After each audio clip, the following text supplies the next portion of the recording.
We are entering into a new year, and maybe AI knows something we don't. So today, apparently, Lori's going to take us on a tour of 19, oh my God, 2025, and with the help of AI. That's my understanding. Am I close, Lori? Yes. I had all these different plans for what I wanted to do today, and I tried these different things. And all of a sudden, I'm like, you know what? I'm curious about what's in store for us potentially related to tech advances, generative AI advances, or whatever could be ahead in the next year for us. And I thought, now I'm going to be curious. What does Claude.ai say? What does ChatGPT say? Maybe what does Notebook LM say, and what does Perplexity say? And what are the different ways that we can look at this information and decipher? I don't know. Are they saying different things? Are they saying the same things? I don't know. I just thought it would be fun to try it. And today I have not done a pre-run through or anything. So you're really going to get a taste of how just curiosity and how it all unfolds once you start exploring. How does that sound?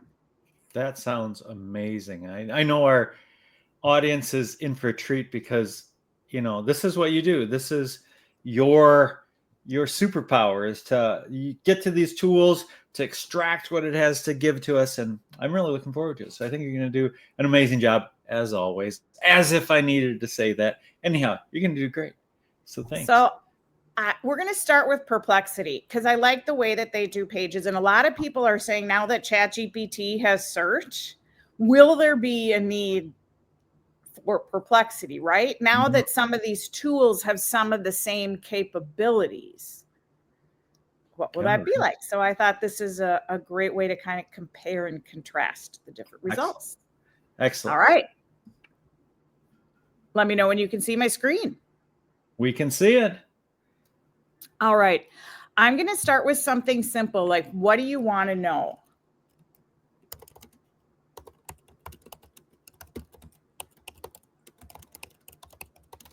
What kind of AI advancements can we expect in 2025 for the non-techies, right? Those of us, exploring Gen AI. Like Perplexity, ChatGPT, Claude, and Notebook LM. And what I'm going to do is I'm going to use this, I think, the same prompt. And as you can tell, not much thought went into that prompt. I mean, it literally was just typing off the top of my head. I love it. I love it. So, yeah, so this is how you typically approach ChatGPT and the other LLMs is I'm just going to throw the noodle against the wall, see what sticks, see what comes out. Maybe I'll adjust after I go. Instead of spending a lot of time up front trying to craft your prompt, you're using trial and error to determine what is giving you the feedback that you want. Is that correct? That's correct. And so the first thing it says is more intuitive interfaces, improved personalization with AI assistance, better reasoning and memory, right? And we talked about that when they announced the new models coming for OpenAI, correct? Oh, yeah. Enhanced productivity tools, creative assistance, knowledge management, ethical and responsible AI. All right, I just like the conclusion. The AI landscape more accessible, powerful, and integrated into daily life. While these tools will become more sophisticated, the focus will be on making them user-friendly and practical. It will increasingly feel like having a helpful, intelligent assistant at your fingertips, blah, blah, blah. Nothing too exciting. Now, in Perplexity now, we can create a space just for this conversation. We can also search images or videos or generate an image. So let's try searching videos.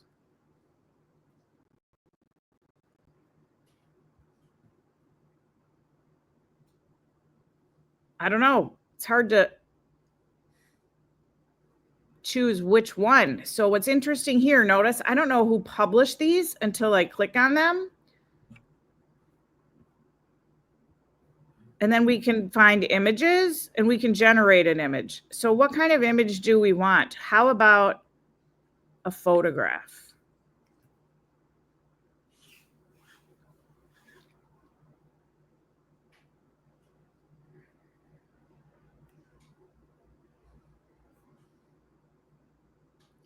Whoa. Yikes. All right. This one looks like it came from Wharton, this video. So that looks interesting to me. So it also gave me the link to that. All right. Oh, where'd it go? Oh, here it is on the left side in the library. We can convert this to a page. With that, we will definitely want to switch out that. That's frightening.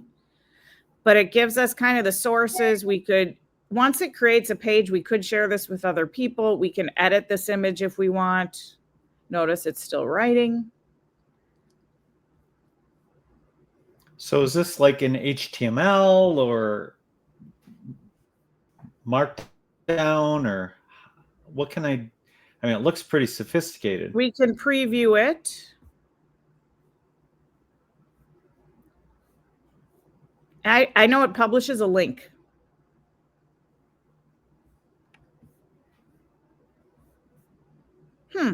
All right, so I'm going to go back home and I'm going to go back to this because I want to copy this. Right. And I'm going to go into ChatGPT. And I'm going to type it in here. Let's see what this says.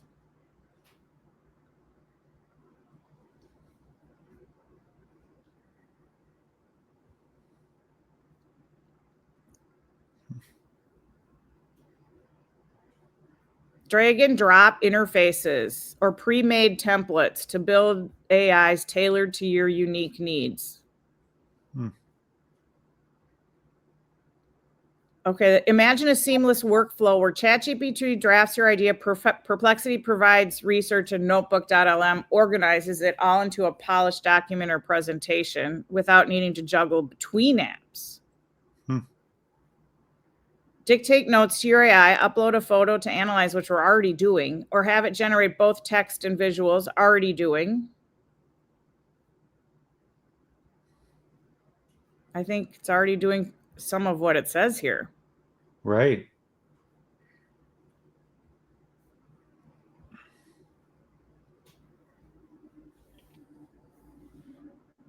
Integration with wearables. Yep. And I think there's some of this already too, because I've got the Meta glasses. Right. Gamified elements. Ooh, rewards. I love rewards.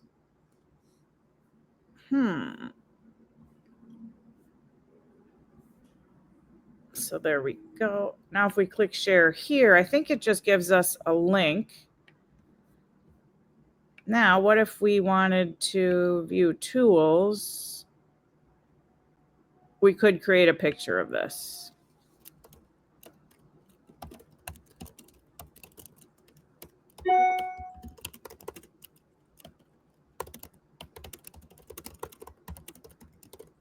And I'm not very good with images, right? And that's why I still think that if you are someone who creates art, you're going to be able to describe and give details that could lead to something much better than I could ever get out of these tools, right? Like you might be able to talk about different effects you want to see, different types of images or details that, you know, aren't in my wheelhouse. But this is the image it came up with to accompany. And I definitely think the image generated here is a million times better than what we saw in Perplexity. Are you ready to go to Notebook? Not so scary, and I do like the glowing naked woman. Ah! Where? In the middle, isn't that a glowing naked woman? She's got some type of fluttery dress on. Sorry, Charlie. Well, anyhow. All right. Here we go. We're going to Notebook LM. We're going to create new. And what we're going to do Oh, we don't have copy text in here. So what? Well, I'm not sure. I mean, you still have the text from the prompt, right? Yeah. Should I just put that? We could try it. It's not a source, Oh, but we it's don't have sources though. See, this is how I learn, right? Right. I'm going to create a new notebook and maybe how would I do this? Copy text. You could have, one thing you could have done is you could have used the link from the other tools and used that as your source. Right. So I could. You're right. So I could come here and I could do. I have to publish it. Oh, link copied. Okay. See, I'm kind of slow. So what you're seeing here is that someone like me that's not techie, right? That I am, not coming at this with all the knowledge in the world. Oh, we got an error message for Perplexity. Source restrictions. All right. Yeah. Let's try the ChatGPT link. Or what if you use one of the YouTube videos that you found, like the one from Wharton? Yeah, we could do that too. Good idea. We'll try this and then we'll do that. Okay.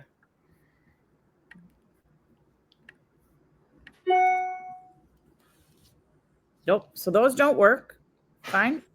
And then we'll do the YouTube video that we found.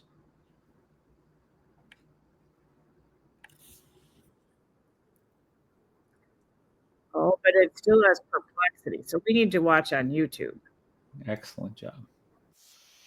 Okay. See, you're so patient with me as I figure out how to learn. All right. Aren't they? And then what you learn is the more you do this, sometimes it's practice. And then you're like, oh, next time I know how to do that. Right. This one like has when an I too. What's going on there? Doesn't like me. So the text I put in, start typing.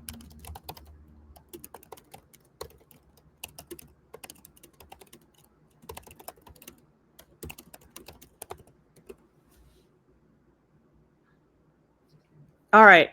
So here is where I need to figure out how I'd add the information. So in this case, I might copy and paste the whole chat of what it came up with, right? Could, yeah. I could. Old fashioned. I'm surprised the source from the YouTube channel didn't work. Maybe we're running into that glitch again that we saw the first time. Okay, so we got pasted text here, and I can do the same here.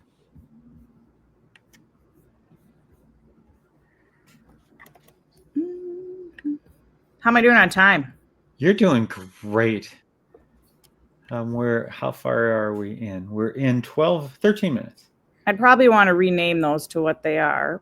But now I would love to do a briefing doc from those and see what happens. Right. All of this, it's really practice. I mean, so just to throw this in, it's like thinking outside the box takes practice, first of all, right? Because, we as human beings in our jobs, of course, we're going to lean on our strengths, and our strengths are going to be things we've already done before, right? But if we want to expand our repertoire, which is a skill itself, to say, you know what, I'm not going to keep leaning on those things that I'm comfortable in. I'm going to venture out into something new. It's going to make me uncomfortable. I'll make mistakes. And we've talked about this previously.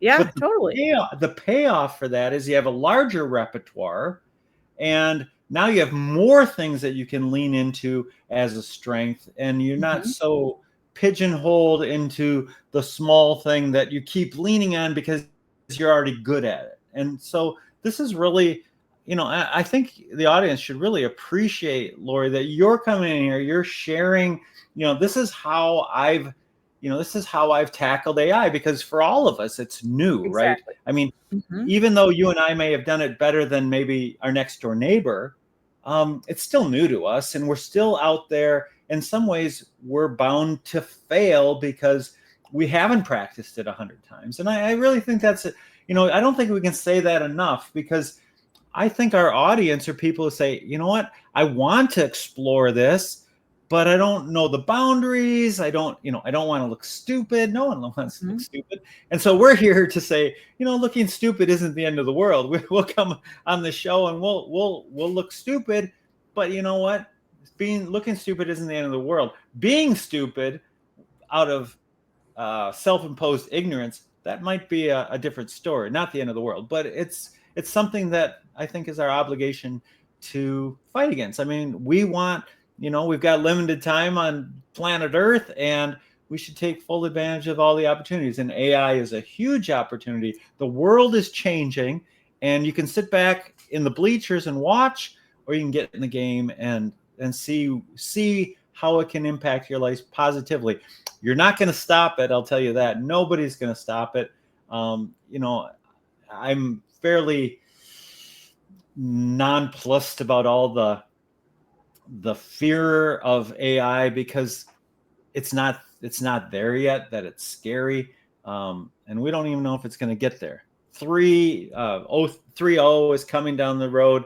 That's quite a leap forward, but I don't think it's not in the scary zone. So, and even if it was, what are you going to do about it? You got to be smarter than the evil people that might use it to their own advantage, and be able to, it's up to everybody to keep AI safe. And if you're sitting on the sidelines, you're not helping that, and you're not going to escape the impact of AI in the world, I don't think. Just are you still looking at my screen by any chance? Yeah. What's that? Totally. What you said is 100% right on the money. Are you able to see my screen still by any chance? I am. So I went into Claude too. And, for a while, I was using Claude the most. I liked the writing better. The one big thing is it doesn't see the internet. So as you can see, the knowledge cuts off in April of 2024 of this year for Claude. It doesn't have the search capabilities. And the other message I've been seeing a lot with Claude is we're experiencing high demand. So these are some things. And I will say I've been going to Claude less than I have. And it depends on what you're looking for, right? If you don't need the most up-to-date information for what you're searching or what you're doing, or if it's editing a blog or editing something you're writing, Claude can be fantastic. In fact, sometimes I've taken information from ChatGPT and put it into Claude to reread it and update it. And I love it when AI tools find typos or writing issues with other tools. And Grammarly also has been great with rereading and fixing things that come out of AI tools, believe it or not. Yeah, so Claude, I know Claude's big in the software development realm. I think it's very powerful in that ability. Just so maybe that, you're saying you're moving away from it, but obviously people are moving towards it. Hence the warning here that you're getting that it's being hit really hard right now. So and it depends on the task. That's the hardest part. Everything is so different. So now I might say, do you have any more details you can share? 2025, where should time and effort go for exploration? Great question. I don't know.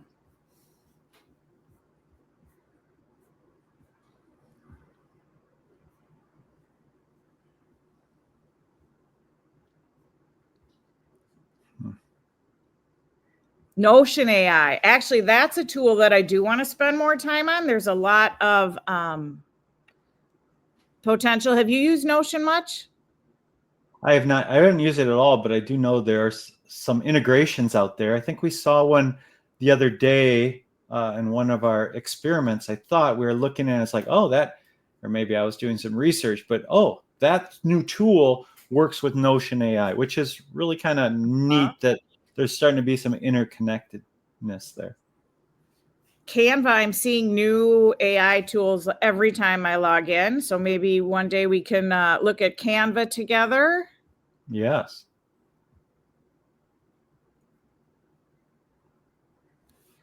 Participate in feedback programs. So I don't know about you, but I will be happy, if someone says, how was my answer, to be like thumbs up or thumbs down and tell it why. If I think something is not a great answer or maybe reflects some bias. I know that several times I've done things and I think I made a sarcastic sidekick at some point and the image it created was a man, or I asked for a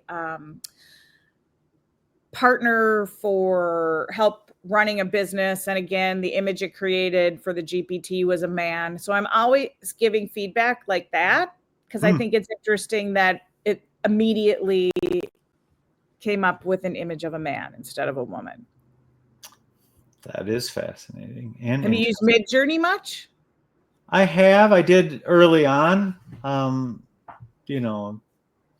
don't do enough with photorealistic stuff to really spend a lot of time in the image generators. Usually the images that I'm trying to generate are more informative than artistic, I guess. So. Here's the biggest thing, right? Solving the problem, right? What's the problem you have? And then you can ask these tools for help. Yeah. And that, maybe a little foray into what I've been working on. I think if you think about AI as this amazing tool, but like everything, it has to be directed towards some outcome.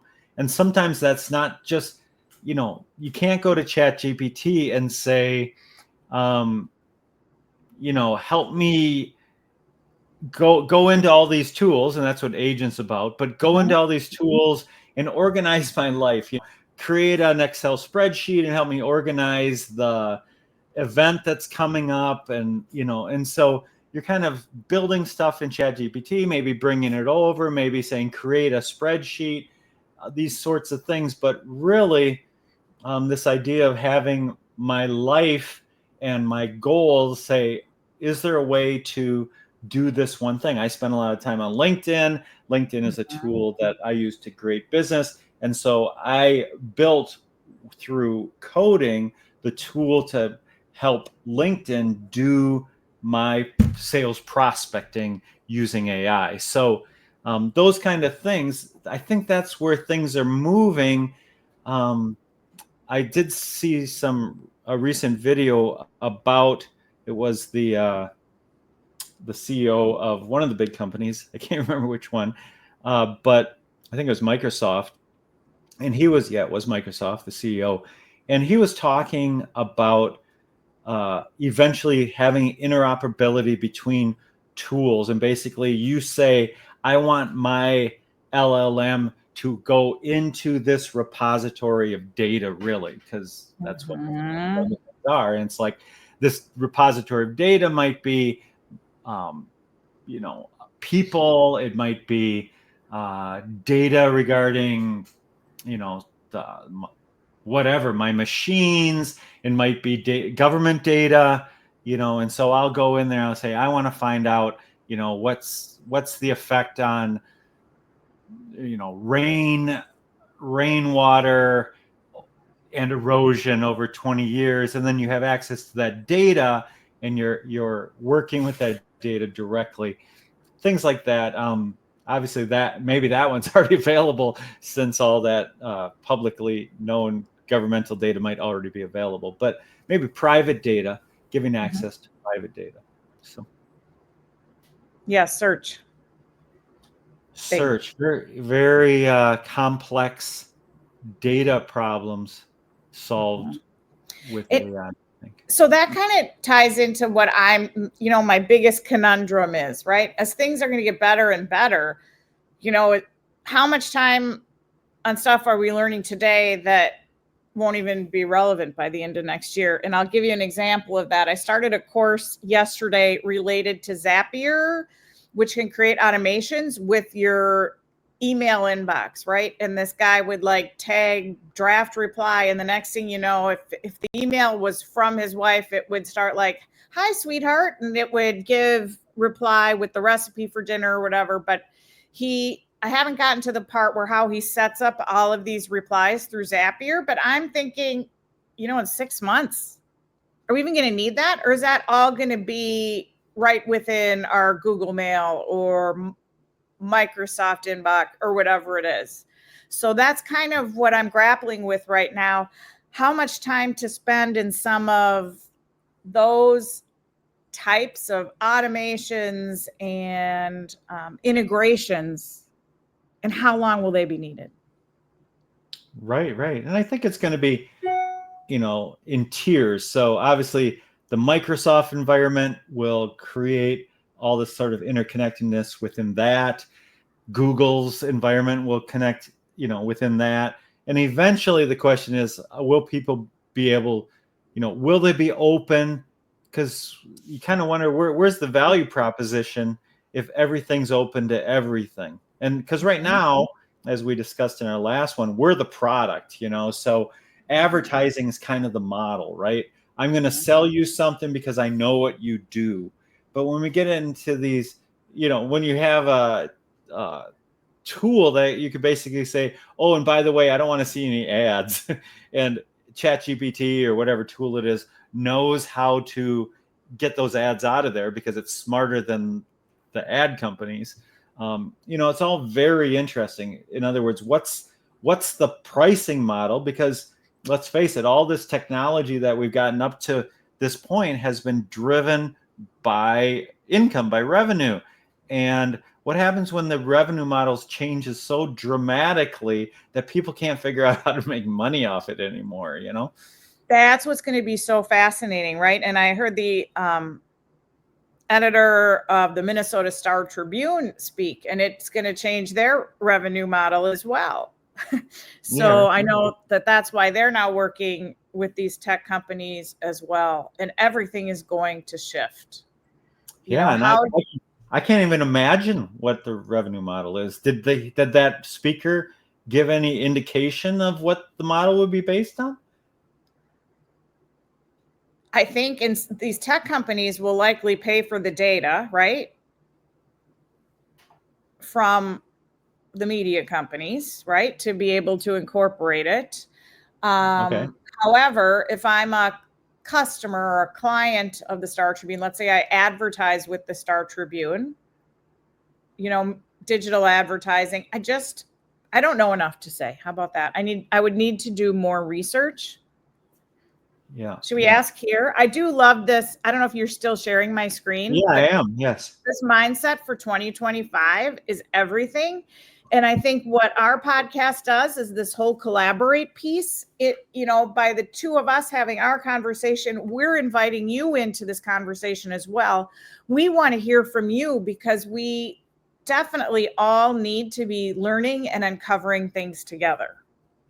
Right. And I'm going to speak to our audience. It's like, this is an opportunity, feel free to be vulnerable because, we're showing you guys the raw stuff. This is obviously not a very polished presentation. We usually come up with it minutes before we go live.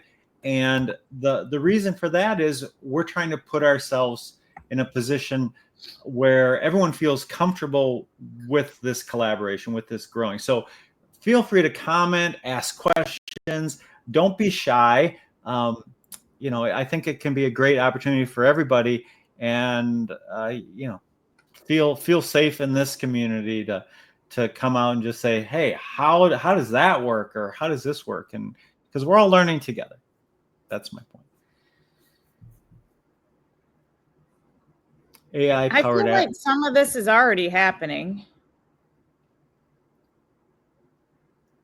So sponsorships, that makes sense. Programmatic advertising. Yeah, gosh, like I'm saying, the future I see is really, it doesn't make sense to create these models that only they're like hamstrung intentionally so that advertisers can make money up. At some point, it's like, no, you've got to let the thing do its thing. And you know, if I can say, give me a feedback and I don't want any advertising, it can't say, oh, well, that's, you know, we don't allow that. And it's like, because someone will go ahead and build one that does allow it, and then they'll win. Yeah. And this is what makes me nervous, right? Because it won't maybe seem like an advertisement. I don't know. Yeah, We'll and figure I out don't how mind, they and do that. I don't mind a sponsor. Like if I'm asking questions about, oh, I don't know, cranberry juice, and it tells me Ocean Spray is, you know, wants to give me a 25-cent coupon. Well, you know, good for them.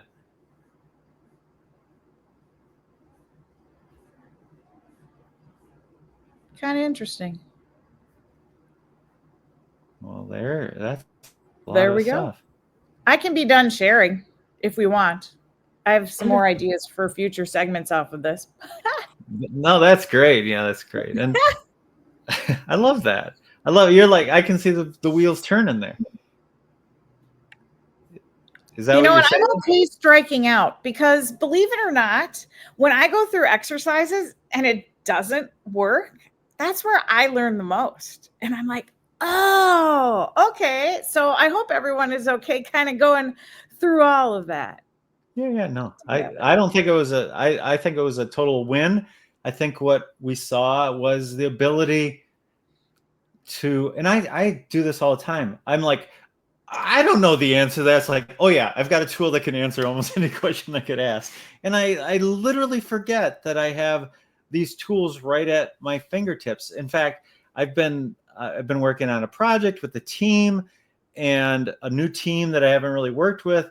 And I'm just typing in, this is the conversation we had with the client and blah, blah, blah, blah, blah. Can you give me some next steps? And I just take that and I cut and paste it, and I paste it into the chat with the group. And it's been very helpful. To be quite honest, I think it makes me look much more, what's the word? Much more organized than I actually am. You know, so it helps me kind of fill the gaps in of my temperament, which tends to be very spontaneous and let's do this now and blah, blah, blah, blah, blah. And it's like, oh yeah, but everybody else wants to know that I've crossed my T's and dotted my I's. Well, ChatGPT can do that for me. So anyhow, so that's how I use it, and everybody's different. You know, maybe you need ChatGPT to be creative or to be spontaneous. You know, maybe you need to ask it, you know, how can I approach this from a different lens or whatever. And these are great ways. And so I thought your examples were spot on, because I think it helps people realize all the sorts of things that ChatGPT can help with, that all the LLMs can help with in answering questions, in helping us to navigate the unknown. Because like I said, we all want to feel safe, and we feel safe in those arenas that we're comfortable in and we know well. But if we want to grow as a person, we have to venture out into the unknown. Yeah, and so which can be scary. totally scary all the time, every time, even for outgoing people like you and me, I think. So anyhow, Totally. yeah. And I think people don't understand that too. I think my guess is people who are less risk averse or more risk averse than us, I think they think, oh, it's easy for them. And it's like, no, it's not easy. I've just broken through that wall so many times, it really doesn't scare me anymore. Doesn't scare me. That's the thing. Yeah. It Even in doesn't front of stop me. other people watching, I'm okay striking out. I have a question for you, Dan. This Yes. is our last podcast of 2024. What are you most excited about in 2025? On a personal note or on a AI note? And don't say either. Both. Good one. On an AI note, I think we're going to move into a sense that organizations, I think, are going to start spending money, which is a good thing for me because I make my living off of providing these tools. And I think they're going to start spending money on integrating AI into their workflows. they're going to say, okay, we've got all this data, we've got all these customers, or we've got all this processes, we've got all this documentation. Let's figure out how to really leverage it, take the burden off. Let's move into the future. Let's not be left behind. So I think that's a really cool thing. And I think that's going to come about because people are going to start implementing AI more into workflows, and everyone's going to say, oh, we should be doing that. So I think that's the AI world that I'm excited about. Personally, yeah, it's a little, I feel very blue ocean-y in the sense that I really don't know what's ahead, but I really have a good positive sense about it. I think there are amazing opportunities personally for me in my life.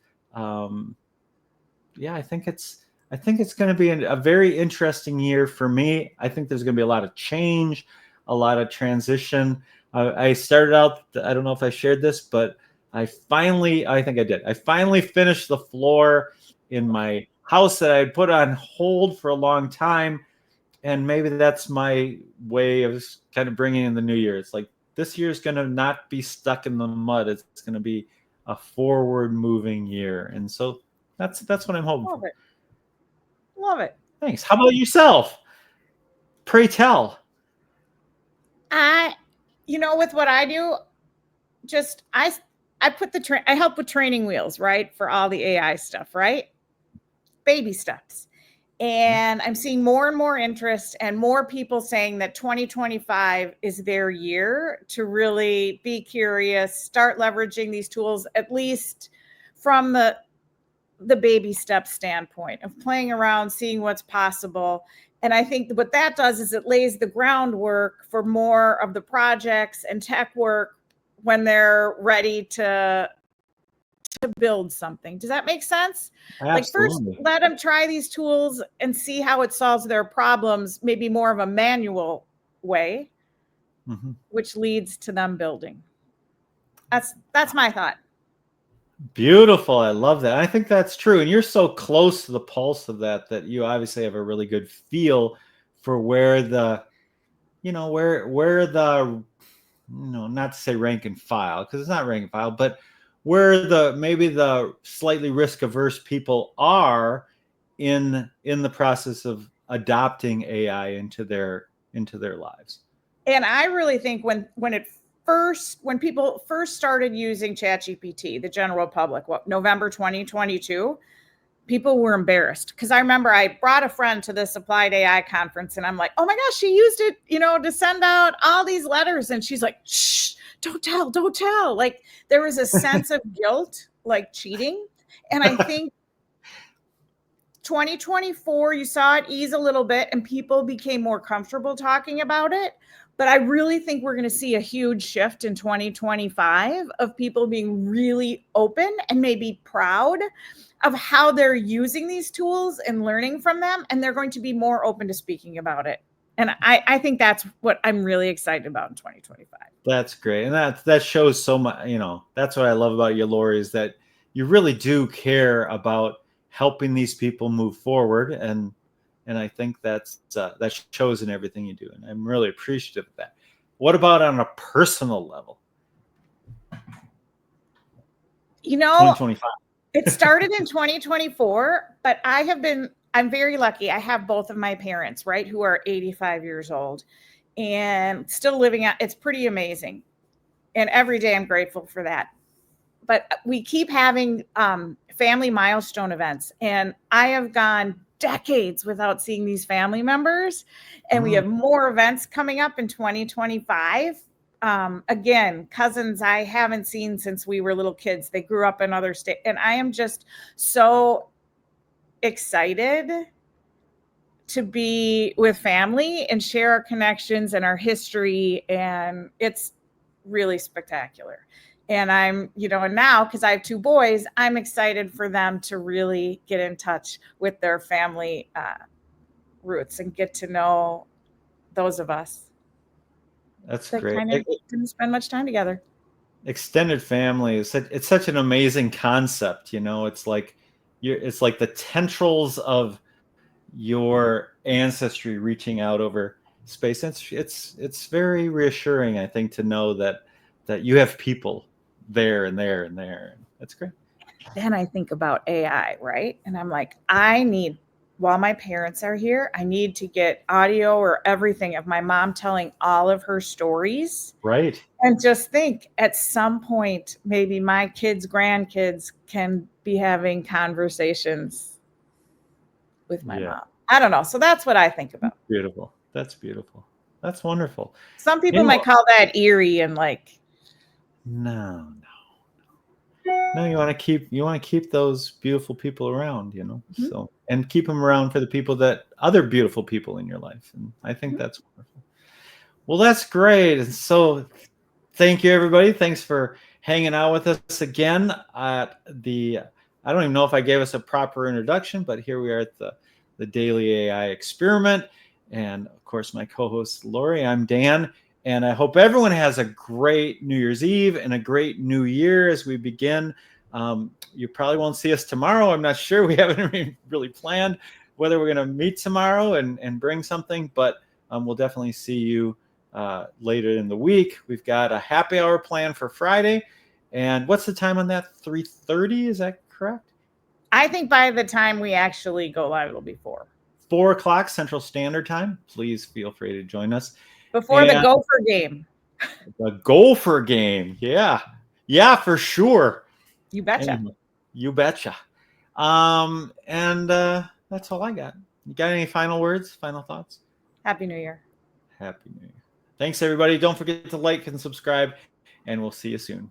Bye-bye.